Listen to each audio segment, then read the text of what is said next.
کیا واقعہ صرف 7 آیات انسان کی پوری زندگی بدل سکتی ہیں؟ اور کیا ایک ایسی صورت بھی ہے جسے اللہ تعالیٰ نے اپنے اور بندے کے درمیان گفتگو قرار دیا؟ پھر آخر کیوں نماز اس صورت کے بغیر مکمل نہیں ہوتی؟ اور کیوں قرآن مجید کی ابتدا بھی اسی عظیم صورت سے ہوتی ہے؟ محترم ناظرین، سورۃ الفاتحہ قرآن مجید کی پہلی صورت ہے، لیکن یہ صرف پہلی صورت نہیں بلکہ پورے قرآن کا خلاصہ ہے۔ اس لیے اسے ام القرآن یعنی پورے قرآن کی بنیاد بھی کہا جاتا ہے۔ رسول اللہ صلی اللہ علیہ وآلہ وسلم نے فرمایا، اللہ تعالیٰ فرماتا ہے، میں نے سورۃ الفاتحہ کو اپنے اور بندے کے درمیان تقسیم کر دیا ہے۔ ذرا سوچئے، جب ہم سورۃ الفاتحہ پڑھتے ہیں تو صرف ہم اللہ سے بات نہیں کرتے بلکہ اللہ تعالیٰ بھی ہر آیت پر اپنی شان کے مطابق جواب عطا فرماتے ہیں۔ سبحان اللہ، یہ صرف تلاوت نہیں، یہ بندے اور رب کے درمیان محبت، رحمت اور ہدایت سے بھرپور ایک عظیم گفتگو ہے۔ سورۃ الفاتحہ کا آغاز ہوتا ہے بسم اللہ الرحمن الرحیم، یعنی میں اپنے ہر کام کا آغاز اللہ کے نام سے کرتا ہوں۔ گویا میں یہ اعلان کرتا ہوں کہ یا اللہ، میری طاقت، میرا علم اور میری کوشش اس وقت تک مکمل نہیں جب تک تیری مدد شامل نہ ہو۔ پھر اللہ تعالیٰ فرماتے ہیں الرحمن الرحیم، اور رحمان یعنی وہ رب جس کی رحمت ہر مخلوق پر عام ہے۔ وہ سب کو رزق دیتا ہے، سب کو سانس دیتا ہے، سب کو زندگی دیتا ہے، چاہے وہ مومن ہو یا کافر۔ اور الرحیم وہ ہے جو اپنے ایمان والے بندوں پر خاص رحمت فرماتا ہے، خاص طور پر آخرت میں۔ پھر اللہ تعالیٰ فرماتے ہیں الحمدللہ رب العالمین، یعنی تمام تعریفیں صرف اللہ ہی کے لیے ہیں، کیونکہ ہر نعمت اس کی عطا ہے،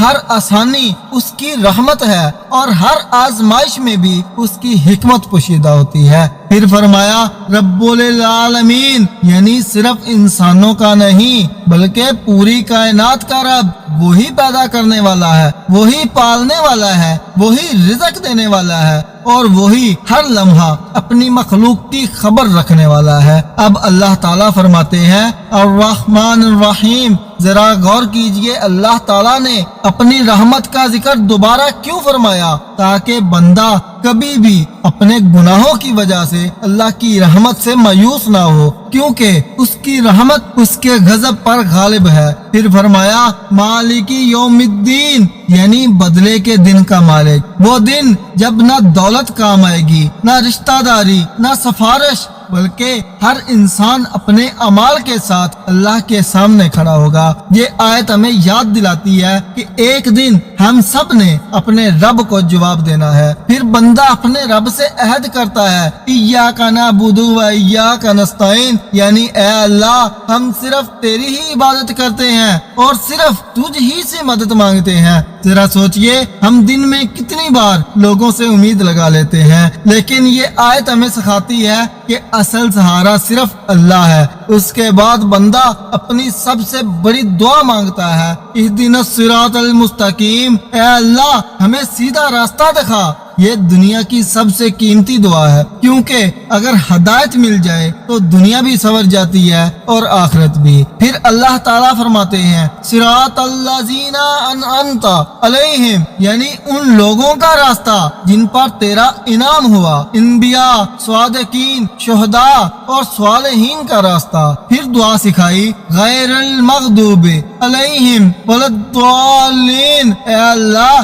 ہمیں ان لوگوں کے راستے سے بچا جنہوں نے حق کو جان کر اسے چھوڑ دیا، اور ان لوگوں کے راستے سے بھی بچا جو بغیر علم کے گمراہ ہو گئے۔ محترم ناظرین، صرف 7 آیات، لیکن ان 7 آیات میں پورے قرآن کا پیغام موجود ہے۔ اللہ کی پہچان بھی، اللہ کی رحمت بھی، آخرت کی یاد بھی، عبادت بھی، دعا بھی اور ہدایت کا راستہ بھی۔ اب ذرا خود سے ایک سوال تو کیجئے، کیا ہم سورۃ الفاتحہ صرف پڑھتے ہیں یا اسے سمجھ کر اپنی زندگی میں بھی اتارتے ہیں؟ آئیے آج سے عہد کریں کہ جب بھی سورۃ الفاتحہ پڑھیں گے تو اس کے ہر لفظ کو دل سے محسوس کریں گے۔ اللہ تعالی ہمیں قرآن کو سمجھنے، اس پر عمل کرنے اور دوسروں تک پہنچانے کی توفیق عطا فرمائے، آمین یا رب العالمین۔ اگر آپ قرآن پاک کو آسان الفاظ میں سمجھنا چاہتے ہیں تو ہمارے ساتھ اس سفر کا حصہ بن جائیے اور چینل میری اپنی آواز کو سبسکرائب ضرور کر لیجئے۔ اس پیغام کو صدقہ جاریہ سمجھ کر دوسروں تک بھی ضرور پہنچائیے۔ جزاک اللہ خیر۔ السلام علیکم ورحمۃ اللہ وبرکاتہ۔